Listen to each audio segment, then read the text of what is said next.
अस्सलाम वालेकुम तमाम किसान भाइयों, मैं मोहम्मद अदनान से एग्रीकल्चर एवोल्यूशन चैनल की तरफ से आपकी खिदमत में हाजिर हूँ।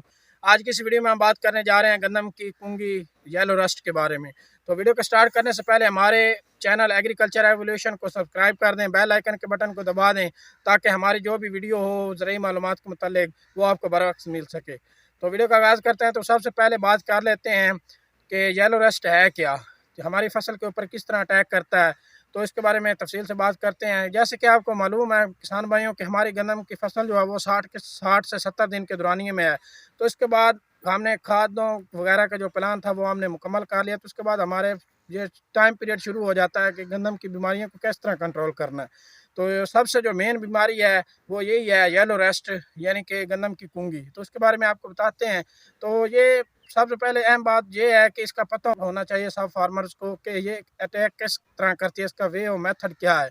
तो इसके बारे में आपको तफसील से बताते हैं। तो येलो रेस्ट एक समझ लें जरासीम बैक्टीरिया जो आपके गंदम के फसल के जो पत्ता है उसके ऊपर आता है, उससे वो एक फंगस इंजेक्ट करता है जिसका नाम है पक्सीनिया सिट्रीफॉर्मिस। वो जब इंजेक्ट करता है तो गंदम जो होता है पत्ता, उसके जो सुराख होते हैं, अल्लाह ताला ने पत्ते में सुराख रखे हैं उसके सांस लेने के लिए। तो उन सुराखों में से किसी सुराख में से वो फंगस जो है वो पत्ते के अंदर इंजेक्ट हो जाता है।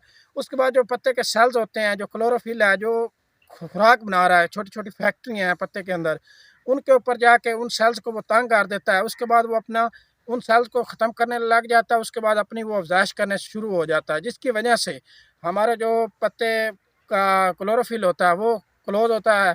क्लोज होने से तो उसकी जो खुराक है वो पत्ते की तरफ नहीं पहुंचती, पौधे की तरफ से, तो पत्ता सूखने शुरू हो जाता है। उसके बाद गंदम का जो पत्ता है वो पीला होना शुरू हो जाता है। तो इस तरह ये हमारा जो येलो रस्ट का जो जरासीम है, फंगस है, वो इस तरह हमारी फसल के ऊपर अटैक करता है। उसके बाद हम आप बात कर लेते हैं अलामात के बारे में कि हमें पता हो। हमारा किसी माहिरीन या किसी भी कंपनी के किसी भी बंदे को बुलाने से पहले हमें खुद पता होना चाहिए कि हमारी गंदम के ऊपर येलो रस्ट अटैक कर रही है या नहीं। तो इसका सिंपल तरीका ये है कि आप अपनी गंदम की फसल को चेक करें। तो कहीं पे आपको पीली नज़र आ रही है गंदम, हालांकि नाइट्रोजन की कमी से भी पीली नज़र आती है, तो आप ये ना कहें कि वो येलो रस्ट है।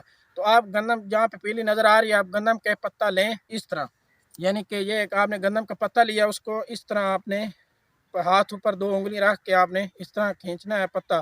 तो आपको जो जो आपने 2 उंगली रखी होंगी उसके ऊपर जंग सा लग जाए, अगर अगर जंग सा लग जाए तो आपकी फसल पे येलो रस्ट का अटैक है।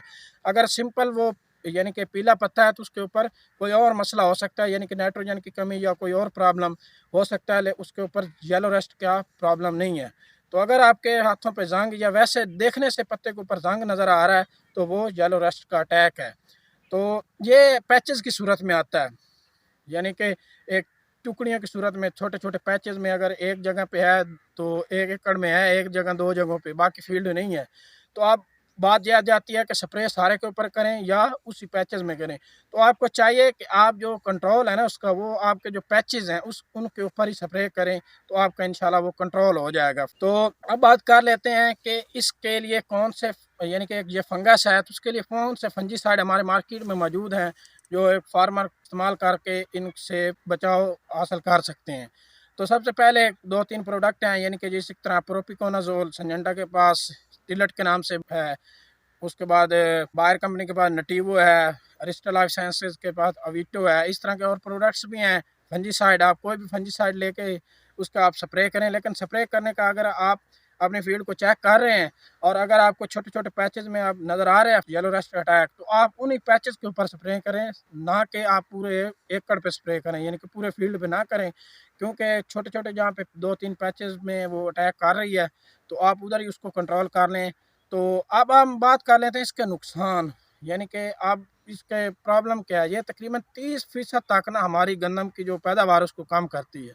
तो ये एक मेन बीमारी है गंदम की, जिसकी वजह से वो पत्ते के अंदर खुराक बनी, जिस तरह आपको पहले बताया, ख़त्म कर देता है, जिससे हमारे जो दाने होते हैं, जो सिट्टा बन चुका है उसमें जो दाने हो उसके बाद वो ना मोटे होते हैं। तो इसी तरह इसके ये नुकसानात और थे।